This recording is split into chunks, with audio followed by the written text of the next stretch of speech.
Ladies and gentlemen, welcome to yet another phenomenally interesting video on disorders. Today we are talking about mood disorders, specifically two mood disorders, major depressive disorder and bipolar disorder. We're going to look at those two, the symptoms and causes of them, and also think a lot about just in general the sort of psychological underpinnings of mood disorders and of depression specifically. Why does it happen genetically? Biologically, psychologically, so on and so forth. Let's do it. In general, when we're talking about mood disorders, before we even start thinking about specific disorders, it's nice to think in general about depression, which relates to these disorders a lot. What the heck do we mean when we say depression? We all have heard this term. We all know what it, we all use it. We know, like, if someone says, I'm so depressed right now, you know what they're talking about. But the way psychologists understand it might be a little bit different. So in general, let's look at sort of the prevalence of depression first. According to surveys, for example, 29% of high school students have reported feeling so sad or hopeless in the last year that they would stop doing certain activities for days at a time. Similarly, almost a third, 31% of college students said that in the last year they'd felt so depressed that it was difficult for them to function. So I share these stats with you just to demonstrate that depression is extremely widespread. In fact, as you can see at the bottom there, it is the #1 reason why an American will seek counseling, will go to a psychiatrist and say, I need help, because they are struggling with depression. Before we talk about all the ways that depression can be bad, I want to frame out and show you guys that it can be a good thing too. I included sadness from Inside Out here because, semi-spoiler alert, if you've seen the movie, you know that by the end of it, sadness isn't really a bad character. You are taught throughout the movie that there are actually a lot of good things associated with sadness and ways that sadness can help you and be good for you in some ways. And that's very true psychologically. Sometimes feeling a little depressed is an appropriate response to whatever's happening in your life. If you have a loss in your life or a tragedy, if someone close to you passes away, it's normal to feel sad for a little bit and to deal with that. That doesn't mean you have a psychological disorder. It means you're a human being. And there's reasons why we feel depressed, good reasons why. For example, if you again have a tragedy, you're struggling with a loss, one way you might respond to that is to become aggressive, to lash out at others. Depression makes it less likely that you will do so. Depression slows you down. It calms the nervous system in a lot of ways. It forces you to look inward, to reflect, to think a lot. And while that can be bad in a lot of ways, if those thoughts are not great, there are some benefits to that reflection. That reflection can restrain you from being unreasonable. It can keep you from being, I guess, what you might call an egomaniac, setting unreasonable goals and taking unreasonable risks. Depression can be a safeguard against that. It can keep you from lashing out, from being aggressive in ways that will get you into more trouble with others around you.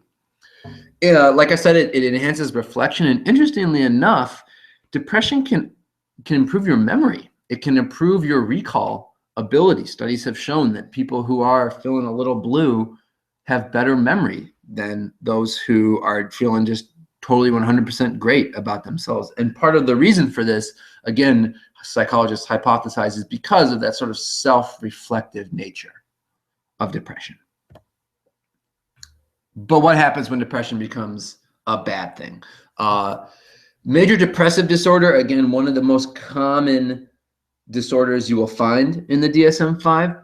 Major depressive disorder is what happens when depression becomes maladaptive, when depression starts to prevent you from living a normal life.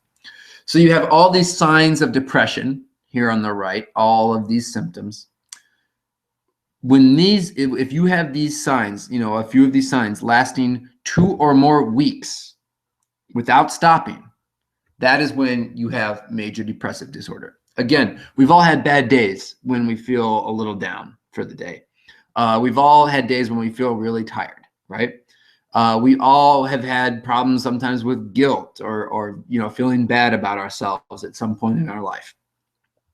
that doesn't mean that you have major depressive disorder.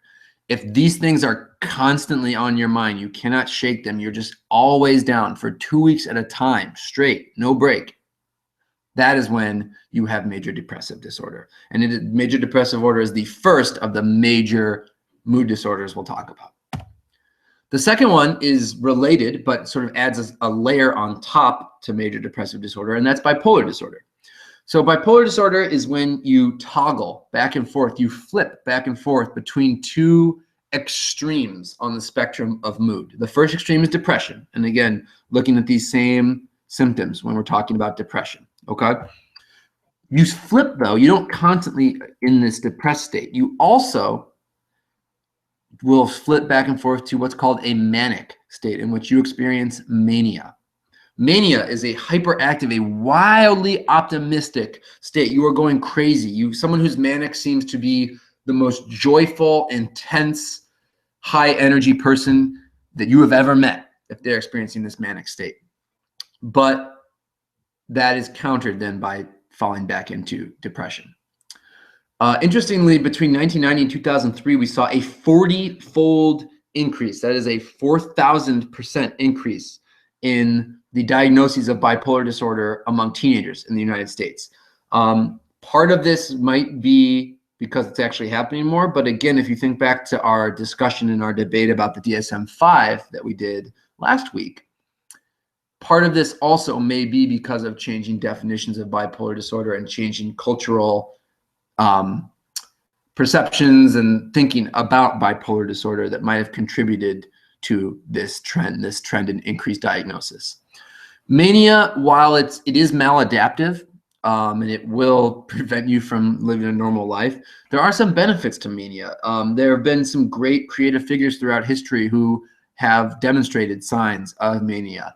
Mark Twain, the author, is thought to have struggled with mania throughout his life.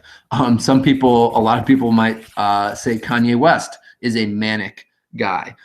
It does have some, if you're a creative person already, mania can lead to sort of great outbursts in, creative energy and creative output.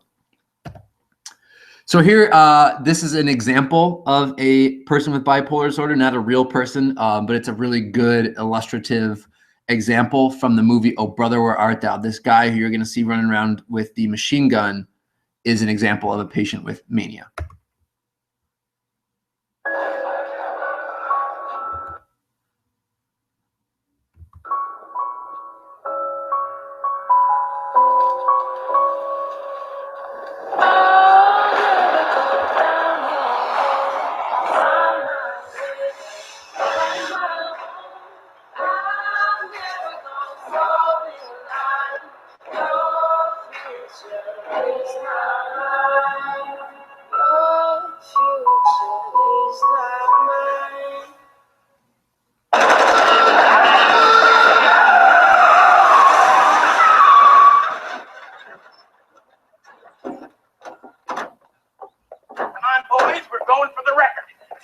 In 2 hours. Okay,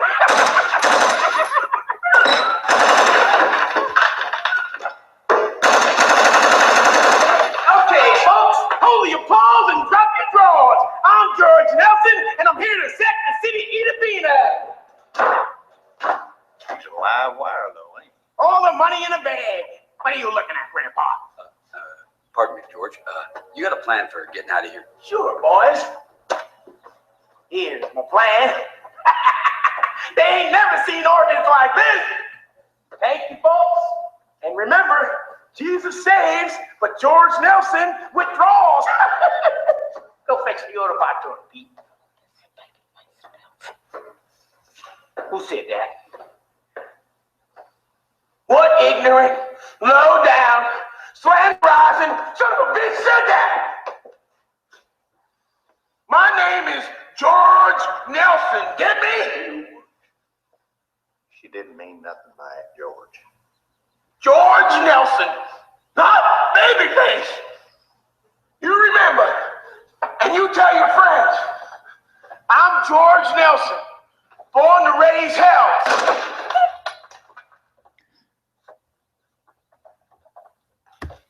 So notice at the end there, you saw the flip from mania at the start to what is the start of depression, this lethargy that you see. See, his shoulders are slumped. He's got no more energy. He's becoming very sort of morose. That is the toggle between mania and depression that a bipolar patient undergoes. One important note about this is that it doesn't always have to be, like in this case, it was caused by that woman saying something that he didn't like.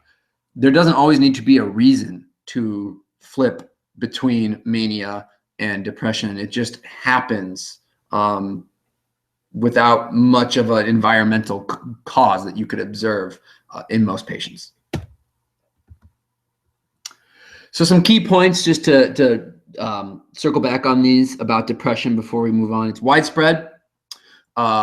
Most depressive episodes do not need treatment or help. They will sort of play themselves out and end on their own. That does depend on your environment. So if you are in a supportive, healthy environment, it's much more likely that a depressive episode will end on its own. If you are not in one of those environments, depressive episodes are more likely to carry on. They're often preceded, again, this is just kind of common sense, by stressful life events. If you are having some issues at work, or if you have a loss in your life, it's very often that will the case that will trigger depression. And one interesting thing about depression too is that it continues to onset earlier with each generation. In other words, we see people in each generation, the signs of people starting to develop depression happen sooner and sooner and sooner. And there's a lot of different thinking about why this might be happening among psychologists. Does it have to do with changes in our culture and sort of our culture's focus and values on different things? Does it have to do with, again, just changes to the DSM-5 or other versions of the DSM? We're not sure. A lot of people think today, for example, that sort of the family has become less, like the family, quote unquote, the family unit has become less important, but we still are very, as a culture and society, we still prize individualism a lot. So that sort of makes people feel isolated. They don't feel like they have a strong support network, and that leads to more depression.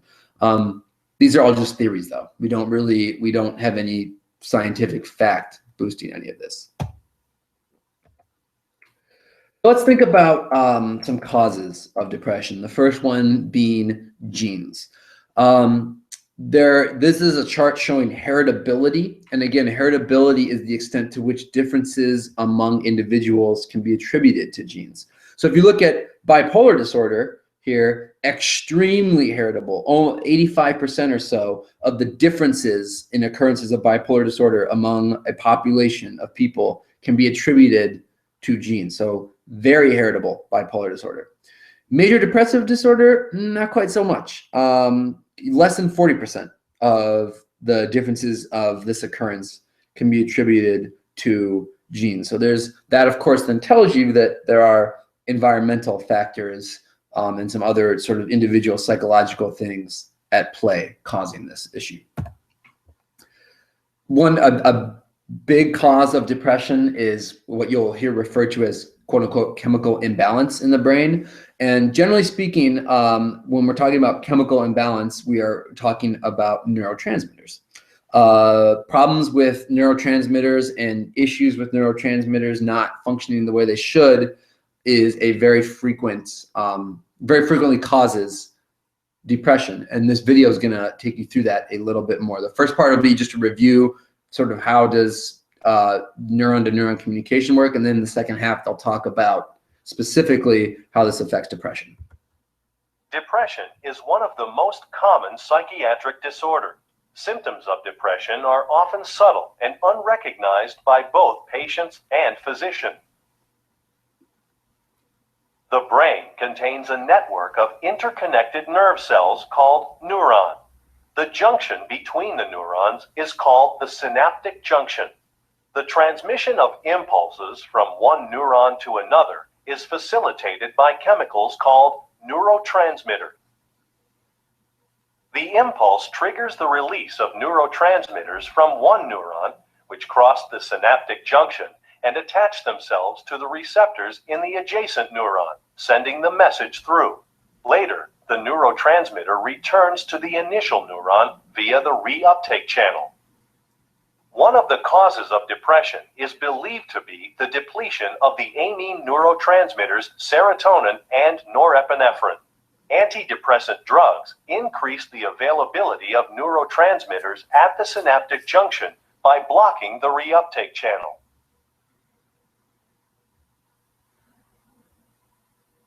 So there you have it, reuptake being messed around with by antidepressant drugs, which again include things like Xanax, for example. In addition, there are some physical non-neurotransmitter related causes. If you have depression, we will often see decreased activity in the left frontal lobe. We will also see that part of the brain will actually be a little bit smaller than normal, interestingly enough. Like if you just physically hold it in your hand, it'll be a little bit smaller than a typical frontal lobe. In a bipolar patient, they have less white matter in their brain. The ratio of white matter to gray matter is off. Here's some interesting brain scans as well to further kind of illustrate this point. So this is brain scans of a bipolar patient as they toggle between depression and mania, as you can see. So the hotter the color in this brain scan, the more brain activity is happening. In other words, this deep blue means like no brain activity. This dark red means a lot of brain activity. And so you can see there's literally a lot less brain activity happening when you're depressed than when you are manic. That brain is lighting up when you're manic and then falling again into depression. This again is demonstrating sort of depression slows you down. It depresses literally your nervous system and your body's functioning. So a couple other ways to think about the causes of depression, more sort of in a psychological standpoint. One issue that we have with depression is that people who are depressed tend to ruminate on their issues. Rumination is overthinking about your problems and their causes. We've all kind of had this experience of just dwelling on something bothering you until it builds up in your mind. It gets worse and worse and worse and just cycles back on you. And after a while, you've made it up in your mind into something that it really isn't. That's rumination. Related to that is we have this sort of decision-making tree that demonstrates the difference between a depressed person and a healthy person. So for example, we have this outside stimulus. You break up with your boyfriend or your girlfriend.